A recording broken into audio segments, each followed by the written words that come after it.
حضور پاک صلی اللہ علیہ وسلم ایک مرتبہ اپنے کچھ صحابہ کے ساتھ ایک سفر پہ تھے اور ایک وادی میں ایک جگہ پر میدان پر جہاں پر لکڑیوں کا کوئی تصور ہی نہیں تھا، سرکار نے وہاں پر پڑاؤ ڈالا، وہاں پر ٹھہرے اور صحابہ سے کہا کہ لکڑیاں چن کر لے کے آؤ، لکڑیاں لاؤ۔ تو صحابہ کہنے لگے یا رسول اللہ صلی اللہ علیہ وسلم یہاں پہ میدان میں تو کوئی لکڑیاں دکھ رہی نہیں، ہم کہاں سے لائے؟ سرکار کہتے ہیں کہ چھوٹی بھی ادنا سے ادنا چیز کو حقیر نہ سمجھو، اسے بھی لاؤ۔ جب پورے صحابہ لکڑیاں چننے کے لیے گئے تو چھوٹی چھوٹی چیزوں کو چن کر لے کے آئے تو بڑا ڈھیر بن گیا، بہت بڑا ڈھیر بن گیا۔ تو سرکار نے یہاں پہ ارشاد فرمایا کہ چھوٹی سے چھوٹے گناہ کو بھی ادنا نہ سمجھو، کیونکہ جب تم چھوٹے چھوٹے گناہ کرتے جاؤ گے تو وہ بڑا ڈھیر بن جائے گا،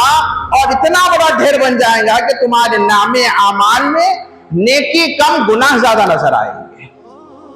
تو انسان جب چھوٹے چھوٹے گناہ کو ادنا سمجھ کر کرتا ہے تو وہ گناہ کبیرہ گناہ میں تبدیل ہو جاتا ہے۔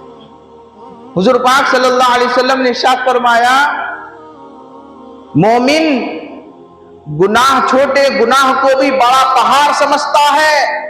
کہ کہیں یہ مجھ پر آ گرے اور میں تباہ و برباد ہو جاؤں، اور منافق چھوٹے گناہ کو مکھی کے پر کے برابر سمجھتا ہے، مکھی کے برابر سمجھتا ہے، اور وہ جو جب ناک پہ آئی تو میں اسے اڑا دوں گا، یہ منافق کی علامت ہے۔ مومن کی پہچان اور منافق کی گناہ کی پہچان سرکار بتا رہے کہ منافق گناہ کو مکھی کی طرح سمجھتا ہے اور مومن چھوٹے گناہ کو بھی بڑے پہاڑ کی طرح سمجھتا ہے۔ سرکار نے چھوٹے چھوٹے گناہوں کو بھی نظر انداز کر کے کرنے کی کوشش نہ کرو کہ تم یہ چھوٹا ہے کیا ہوگا، جیسے کہ مثال کے طور پر جھوٹ بول دیے، گالی دے دیے، کسی کو مار دیے، کسی کو برا بلا کہہ دیے، آپ کی زبان سے کس کو کیا تکلیف ہو رہی ہے آپ کو پتہ ہی نہیں، آپ جذبات میں کہہ دیتے ہیں، مگر یہ بھی ایک گناہ عظیم ہے۔